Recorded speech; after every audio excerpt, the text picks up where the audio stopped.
Salam, hörmətli müəllimlər. Mən riyaziyyat və kurikulum müəllimi Arzu Ələdin qızı sizə günlük sınağımızdan izahları verəcəyəm. Kanalımıza abunə olmağı və videomuzu paylaşmağı unutmayın. İnşallah birinci gündən aprel sürət qrupumuza start veririk. Bu isə sınaqlar qrupumuzun izahıdır. Sınaqlar qrupumuzda ayda 4 ümumi sınaq gəlir və gündəlik 10 ədəd sual gəlir və onları işləyirik. Əlbəttə ki, izahını veririk. Buyurub sizlər də qoşula bilərsiniz. Keçək birinci sualımıza. Loqaritma 5 əsasdan 2 bərabər aya və loqaritma 5 əsasdan 3 b-yə olduğunu bilərək loqaritma 12 əsasdan b-ni yazaq. Yadınızda saxlayın. Məsələn, loqaritma a əsasdan b-ni əslində belə yazmaq olar. 1 bölək loqaritma b əsasdan a. İndi mən o yoldan istifadə edəcəm. Niyə? Niyəsini deyəcəm sizə. Yazıram loqaritma 1 bölək loqaritma 5 əsasdan 12. 5 əsasdan 12-ni bu cür yaza bilərəm. Baxın, 1 bölünsün loqaritma 5 əsasdan 4 üstə gələk loqaritma 5 əsasdan 3. Çünki siz bilirsiniz ki, toplamı olanda loqaritma 5 əsasdan 4-ü 3-ə vurub belə 12 ala bilirik. Çıxma olanda bölməsi olur, toplamı olanda vurma olur. Buradan da yazaq 1 bölək 4 2-nin kvadratıdır. Bu 2 gəlir düşür qabağa. Deməli, 2 vurulsun loqaritma 5 əsasdan 2 olur. 5 əsasdan 2 də a-dır. Yazıram 2 vuraq a. Üstə gələk. Loqaritma 5 əsasdan 3 də b-dir. Deməli, cavabımız oldu 2a plus b-də 1. Yəni, b variantı. Keçək ikinci sualımıza. İkinci sualımızda nə edəcəyik? Burada belə bir şey yazaq. Deməli, ilk növbədə deyir ki, x kubu üstə gəlsin 6x kvadratı üstə gəl 9x funksiyasının mənfi 4 0 parçasında ən böyük qiymətini tapın. Bu zaman biz belə deyək, parçanın uc nöqtələrini yəni bir dəfə belə deyək də, birinci dəfə mənfi 4, ikinci dəfə 0 qoyub hesablayacaq. Bir dənə də törəmədən tapaq görək nə alırıq. Deməli, x kubu üstə gələk 6x kvadratı, üstə gələk 9x, bir dənə də qiymət törəmədən tapırıq. 0-a bərabər edirik. Deməli, eləyəcək 3x kvadratı, üstə gələk 12x, üstə gələk 9 bərabərdir 0-a. Və hər tərəfi 3-ə bölsək, eləyəcək x kvadratı, üstə gəl 4x, üstə gəl 3 bərabərdir 0-a. Buradan da alırıq ki, x plus 3 və x plus 1 bərabərdir 0-a. Alırıq x bərabərdir mənfi 3, x bərabərdir mənfi 1. Mənfi 3, mənfi 1 bu aralığa daxildirmi? Bəli. Deməli, mənfi 3, mənfi 1-i də qoyub hesablamalıyıq. Məsələn, ola bilərdi ki, mən burada törəmədən alardım. Məsəl üçün deyirəm də, tutalım ki, 5 alsaydım, yoxlamayacaqdım. Niyə? Çünki 5 bu parçaya, bax, bu aralığa daxil deyil. Mənfi 3 ilə 1 aralığa daxil edir deyə, mən indi gedib onları qoyub yoxlayacağım. Deməli, birinci gəlin, qoyaq, deməli, nəyi? Mənfi 4-ü. Mənfi 4-ün kubu 64. Üstə gəlinsin, 4-ün kvadratı 16, mənfi 4-ün kvadratı 16, 16-nı 6-ya vuranda 96, üstə gəlinsin, 9 vuraq, mənfi 4. Alacaq, mənfi 4. Sonra, aparaq, ikincidə qoyaq 0. 0 qoysaq, 0 üstə gəl, 0 üstə gəl 0 eləyəcək. Daha doğrusu üstə gəl 9 eləyəcək 9. Əla. Bunu da yazdıq. Bir dəqiqə 0 qoysaq. 9 vur 0. Yox. 9 vur 0. 0-ı yemişəm. Cavab oldu 0. Funksiyanın özündə qoyuram. Üçüncüdə aparaq mənfi 3 qoyaq. Mənfi 3-ün kubu mənfi 27. Çıxız üstə gəlinsin. Mənfi 3-ün kvadratı 9 vur 6.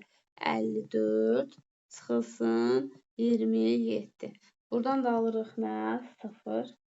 Sonra aparaq mənfi 1 qoyaq. Mənfi 1 qoysaq mənfi 1. Üstə gəlinsin 6. Çıx 9.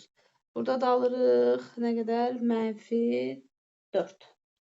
Deməli, mənfi 4 aldıq. Mənfi 4 aldıq. 0, 0. En böyük qiymət hansı oldu? 0 oldu. Deməli, cavab 0-dır. Yəni, bir sözlə, bir parçanın ucu nöqtələrini qoyursan, birini də törəmədən tapıb gətirib qoyuruq. Törəməni 0-a bərabər edirik, bir qiymət də oradan. Amma diqqətli olun, o aldığımız qiymət bu aralığa daxildirsə aparıb qoyub hesablayırıq. Daxil olmasa yox. Məsəl üçün, tam 15 alsaydım, yoxlamayacaqdım. Çünki -4, 0 parçasında 15 yoxdur. Məsələn, mən aldım -3, -1, deməli, bu parçada var deyə aparıb yerinə qoydum, hesabladım. Ola bilərdi ki, bəlkə də onlardan böyük qiymət ala bilərdim. Sonra keçək 3-cü sualımıza. Bərabəryanlı trapesiyanın oturacaqları 12 və 5. 12 və 5-dir. Yazaq bunu. Bura 5 olsun, bura 12. Deyək ki, diaqonalı onu iti bucağını yarıya bölür. Deməli, yarıya bölürsə x, x. Paralellik əlamətləri var. Çarpaz bucaqların xassəsinə görə çarpazlar bir-birinə bərabərdir. Onda belə çıxır ki, baxın, bu trapesiyada ABC bərabəryanlı üçbucaqdır. Onda bura 5-dirsə, bura da 5-dir. Və bərabəryanlı trapesiyadan söhbət gedirsə, perimetr olacaq 15 + 12, yəni 27. Perimetrimiz 27 oldu. A variantı. Növbəti sualımız isə belədir. Deyir, kürə mərkəzdən 3 sm məsafədə yerləşən müstəvi ilə kəsilmişdir. Baxaq.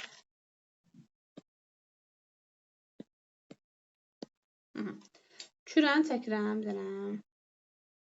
Mərkəzdən, baxın, bunu çəkək, buradan bura. 3 sm məsafədə, buradan bura 3-dür. Kəsib. Kəsiyin sahəsi. Kəsiyin özü də bir çevrə dairədir. Dairənin sahəsi pi kvadratı düsturu ilə hesablanır. Bərabər 16 pi yazaram. Bunlar gedər. Radiusumuz eləyər 4. Deməli, baxın, buradan bura 4-dür. Burada bir qəşəng Pifaqor yaranır. Bura 3, bura 4. Bunu da belə çəksəz, burada olacaq 5. Deməli, kürənin radiusu nə imiş? 5 imiş. Kürənin həcm düsturu 3/4 pi r kubudur. Onda 3/4 pi vurulsun 5-in kubu, yəni 125. O da eləyir 3/500 pi. Görək, harada var belə bir cavab? 3/500 pi. B variantı. Sonra baxaq 5-ci sualımıza. 5-ci sualımızda deyir ki, apsisi x0 bərabərdir 1 olan nöqtədə x kubu üstəgəl 2x minus 1 funksiyasının qrafikinə çəkilmiş toxunanın apsis oxunun müsbət istiqaməti ilə əmələ gətirdiyi bucağı tapın. Heç nə, törəməsini tapıb, çünki tangens alfa bizə verir k-nı. Törəməni tapaq. Və tangens alfaya bərabər eləyəcəm. 3x kvadratı üstəgələk 2 bərabərdir tangens alfaya. Aparaq yerinə 1 qoyaq. 3 vur 1 üstəgəl 2 bərabərdir tangens alfaya. Buradan da belə çıxır ki, cavabımız olacaq. Yəni, tangens 5-i harda alır? Elə bir bucaq yoxdur. Biz yazacağıq onda ora arctangens 5. Baxın, A variantı. Sonra, bərabəryanlı trapesiyanın kör bucaq təpəsindən böyük oturacağına çəkilən perpendikulyar, bizə dəqiqə, bərabəryanlı trapesiyanın. Bərabəryanlı trapesiya çəkək.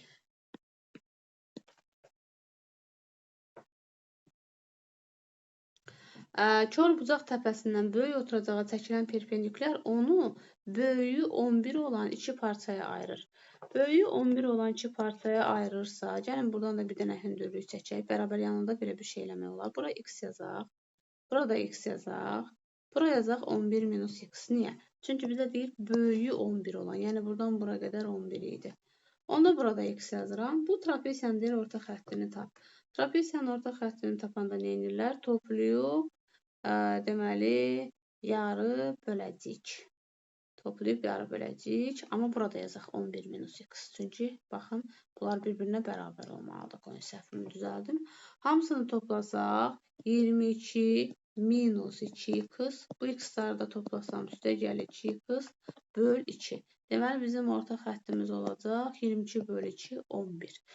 Yəni, burada bax, bu hissələr bərabər verilməlidir. Düz mən x yazdım, amma sonradan o böyük hissə 11 olduğuna görə bura 11 minus x yazıldı. Burada elə yazılmalı. Bu bərabər yanı trapeziyada hər zaman doğrudur da. Yəni, bu hissələr bir-birinə bərabərdir. Cavab oldu 11. Hanı 11? A variantı.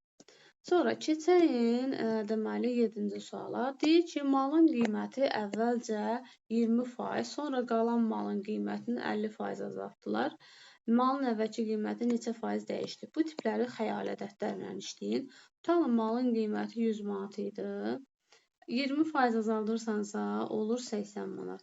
Sonra yeni qiyməti 50% azaldırıqsa, 80-in 50%-ni tapırıq. Yeni qiymət olur 40 manat. 100 manatlıq mal düşdü 40 manata. Necə dəyişdi? 60% azaldı, baxın. 60% azaldı. Sonra baxaq 8-ci sualımıza. 8-ci sualımız isə belədir. Burada mən bir söz nə edəcəm? Çarpaz vuraq. X üstə gəl y bərabərdir 3-ə. Y üstə gəl z bərabərdir 5-ə. X üstə gəl z bərabərdir 8-ə. Çox rahatdır. Sonra tərəf-tərəfə toplayaq. 2 dənə x üstə gəl, 2 dənə y üstə gəl, 2 dənə z bərabərdir 16-ya. Hər tərəfi də 2-yə bölsəz, x üstə gəl, y üstə gəl, z bərabərdir 8 verər. Yəni C variantı. Keçək növbəti 9-cu sualımıza. Bir həndəsi silsiləsindən x-i tapın. Tapa bilərik, problem yoxdur. Həndəsi silsilədə siz bilirsiniz ki, həndəsi orta qaydası var. Məsələn, ədədi ortada dayanan digərlərin ədədi ortasına bərabər olur. Həndəsi ortada dayanan digərlərinin həndəsi ortası olur. Məsələn, x vurulsun, x plus 12-yə bərabər olur kökün altında. Hər tərəfi də kvadrata yüksəltsəz, x kvadratı üstə gələk 8x üstə gəl 16 bərabərdir x kvadratı üstə gələk 12x-a. Baxın, bunlar gedər. 16 bərabərdir. 12x-dan 8x çıxaram 4x və x taparam 4-dür. Və yaxud da ki, silsilə vuruğu ilə də gedə bilərdiniz. Silsilə vuruğu ilə necə gedərsiniz? X plus 4-ü bölərsiniz x-a. Bərabər eləyərdiniz x plus 12 bölək x plus 4. Yenə də eyni şeyə gəlib çıxacaqdıq. Yəni, bu ilə də getmək olardı. 10-cu sualımız isə konkret düsturdur. Hansı düsturdur? Xatırladım sizə. Deməli, bu x-dır.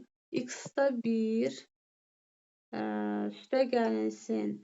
Qıraqdakı 6-dır. 6-da 1 bərabərdir 2-də 1-ə. Baxın, belə bir qayda var. Ortaq məxrəcə gətirirəm. 6x, bura 6 yazaq, burada x yazaq. 6 plus x bərabərdir 2-də 1-ə.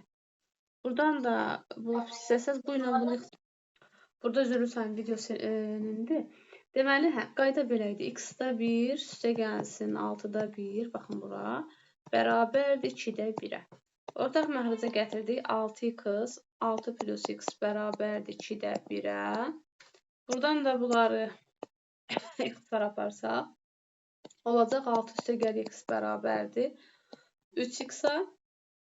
6 üstə gəl x 6 bərabərdir 3x-dan x çıxırsan 2x, x də bərabərdir 3-ə. Cavab elədir 3. Bizdən x-i soruşurdu. Yəni C variantı. İndi növbəti sualımızın izahına keçəcəm. Kanalımıza abunə olmağı, videomuzu bəyənib paylaşmağı unutmayın. Qeyd edim ki, birinci gündən artıq biz sürət qrupumuza dərsə başlayırıq. Növbəti sürət qruplarımız aprel sonu və may ayında açılacaq. Bu isə sınaqlar qrupumuzdur. Qoşulmaq istəyən müəllimlər 051 641 88 34 nömrəsi ilə əlaqə saxlaya bilər.